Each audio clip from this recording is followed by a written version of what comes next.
Halo anak-anak, gimana nih kabar kalian hari ini? Semoga tetap semangat ya dan juga tetap jaga kesehatan.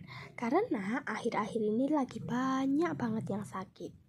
Nah, oke, hari ini kita akan kembali lagi dengan Ibu Miza. Kalian pastinya udah pada tahu dong, kalau kalian udah bertemu dengan Bu Miza, maka kita hari ini akan belajar mengenai apa? Ya, jadi hari ini kita akan belajar mengenai kimia. Hayo, ada yang masih ingat? Pertemuan minggu kemarin kita sudah belajar mengenai konfigurasi elektron. Nah, konfigurasi elektron yang sudah kita pelajari minggu kemarin yaitu konfigurasi elektron berdasarkan subkulit.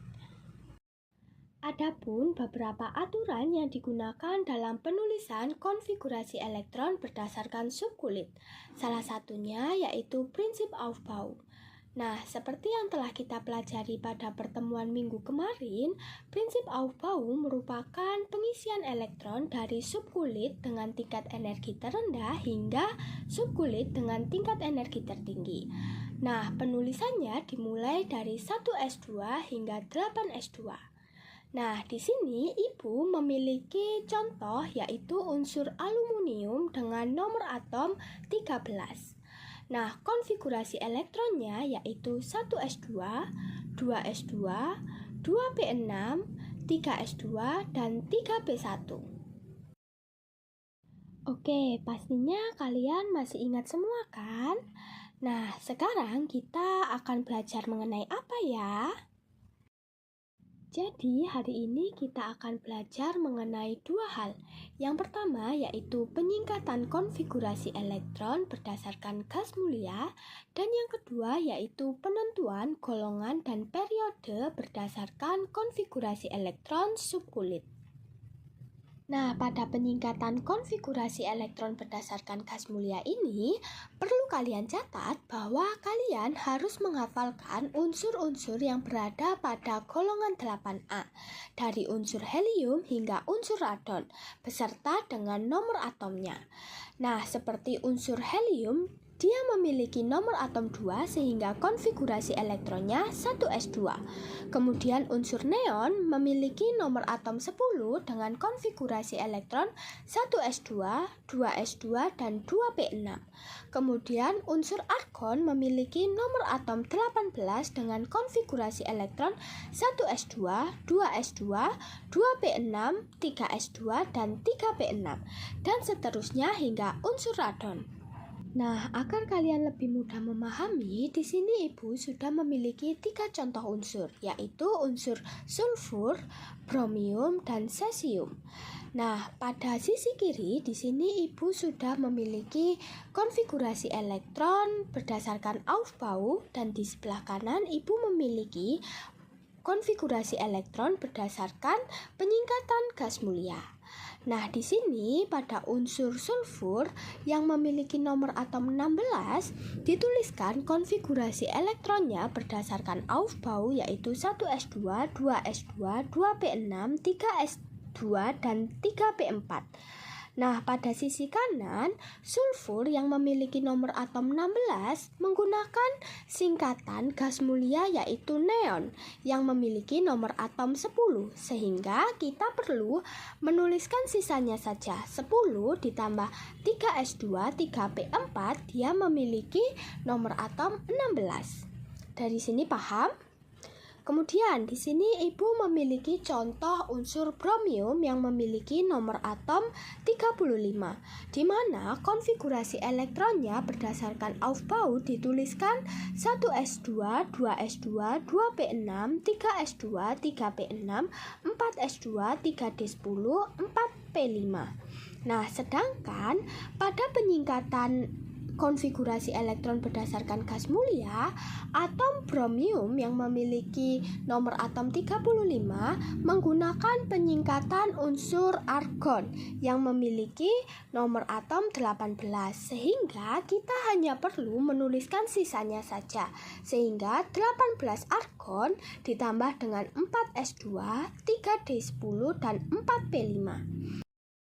Nah, yang terakhir yaitu unsur cesium dengan nomor atom 55. Nah, pada sisi kiri, konfigurasi elektron berdasarkan Aufbau pada unsur cesium dituliskan sangat panjang, yaitu 1s2, 2s2, 2p6, 3s2, 3p6, 4s2, 3d10, 4p6, 5s2, 4d10, 5p6, 6s1. Nah, konfigurasi dari unsur cesium ini tergolong sangat panjang, sehingga untuk penulisannya kita menggunakan penyingkatan konfigurasi elektron berdasarkan gas mulia.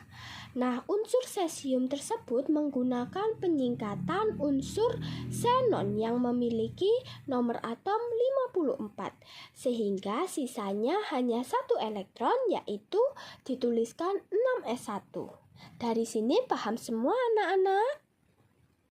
Nah, gimana? Mudah kan anak-anak penyingkatan konfigurasi elektron berdasarkan gas mulia?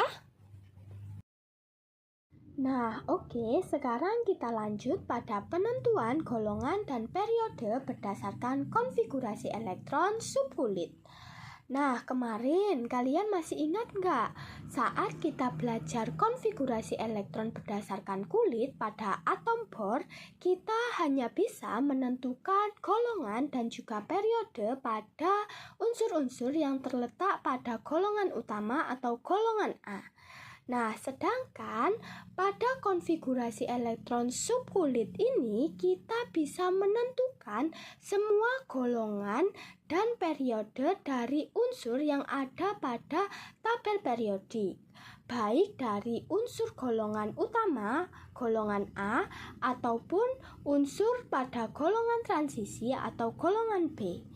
Nah, yang pertama di sini kita akan bahas mengenai penentuan golongan dan periode dari unsur-unsur yang ada pada golongan utama. Nah, unsur-unsur pada golongan utama ditandai konfigurasi elektronnya memiliki elektron valensi pada subkulit S dan juga P. Nah, apabila kalian menemui konfigurasi elektron yang memiliki elektron valensi atau elektron terluarnya pada subkulit S atau SP, maka dia pasti merupakan unsur pada golongan utama atau golongan A. Nah, golongan dilihat dari jumlah elektron valensinya, sedangkan periode dilihat dari nomor kulit terluar. Nah, sekarang apabila konfigurasi elektron valensinya terletak pada 4s1, maka dia terletak pada golongan 1A karena jumlah elektron valensinya hanya 1. Elektron valensi adalah yang atas. Kemudian di sini Ibu memiliki contoh yaitu 3Li. Nah, konfigurasinya adalah 1s2, 2s1 di mana elektron valensinya yaitu 1 sehingga dia berada pada golongan 1. Kemudian dia nomor kulit terluarnya yaitu 2 sehingga dia berada pada periode 2. Nah, selanjutnya di sini kita akan membahas mengenai penentuan golongan dan periode pada unsur-unsur yang terletak pada golongan transisi atau golongan B. Nah, pada unsur yang terletak pada golongan transisi atau golongan B, dia elektron valensinya terletak pada subkulit S dan subkulit D. Jadi, apabila kita menemukan konfigurasi elektron yang memiliki elektron valensi pada subkulit S dan juga D, maka unsur tersebut terletak pada golongan B. Nah, di sini sama seperti tadi, golongan dilihat dari elektron valensinya, sedangkan periode dilihat dari nomor kulit terluar. Nah, di sini Ibu sudah memiliki beberapa contoh, yaitu 4s2, 3d1. Dia berada pada golongan 3. Karena elektronnya yang atas 2 ditambah dengan 1, maka dia berada pada golongan 3B.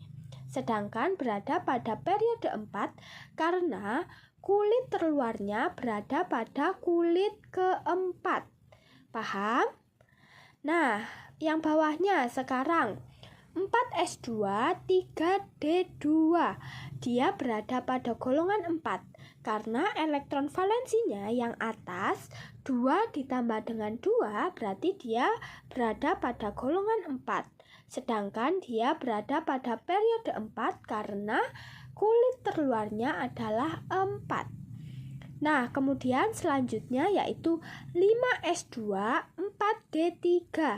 Dia berada pada golongan 5 karena elektron valensinya yang atas dijumlahkan 2 ditambah 3 menjadi 5 sehingga dia berada pada golongan 5. Sedangkan periodenya dia berada pada periode 5 karena kulit terluarnya yaitu pada kulit kelima. Dari sini paham semuanya? Nah, hal ini juga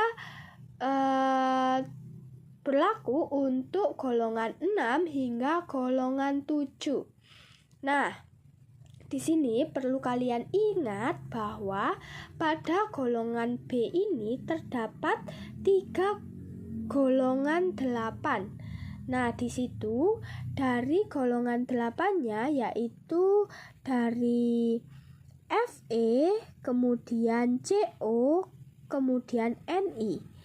Nah, di situ apabila kalian menemukan konfigurasi elektron yang dimana elektron terluarnya yaitu 4s2 3d6, dia berada pada golongan 8 karena elektron valensi yang atas ditambahkan 2 tambah 6 adalah 8.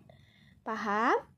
Nah, sedangkan untuk elektron valensinya 4s2 3d7 apabila dijumlahkan 2 ditambah dengan 7 adalah 9. Dia tetap berada pada golongan 8 karena pada golongan transisi golongannya hanya sampai 8 sehingga apabila dijumlahkan dia lebih dari 8, dia ada 9, dia berada di golongan 8. Kemudian pada konfigurasi elektron pada elektron valensinya 4s2 3d8 apabila dijumlahkan hasilnya adalah 10. Dia tetap berada pada golongan 8 karena pada golongan transisi hanya ada 8 golongan. Dari sini paham? Nah, kemudian 2 yang terakhir yaitu apabila konfigurasi elektron yang kalian temukan adalah 5s1 4d10, maka dia berada pada golongan 1. Sedangkan pada konfigurasi elektron dengan elektron valensinya 4s2 3d10, dia berada pada golongan 2. Hal ini dikarenakan ini kalian masih ingat nggak yang kemarin aturan penuh setengah penuh untuk subkulit terakhir D? Nah, itu maka yang kita gunakan sebagai golongan itu hanya elektron valensi yang pada subkulit S saja. 1 dan 2. Dari sini paham semua? Oke, dari sini sudah paham semua? Nah, jangan khawatir kalau kalian masih ada yang dibingungkan dan ditanyakan, kalian boleh banget menghubungi Bu Miza dan menanyakan apa yang masih kalian bingungkan. Oke, terima kasih. Wassalamualaikum warahmatullahi wabarakatuh. Semangat!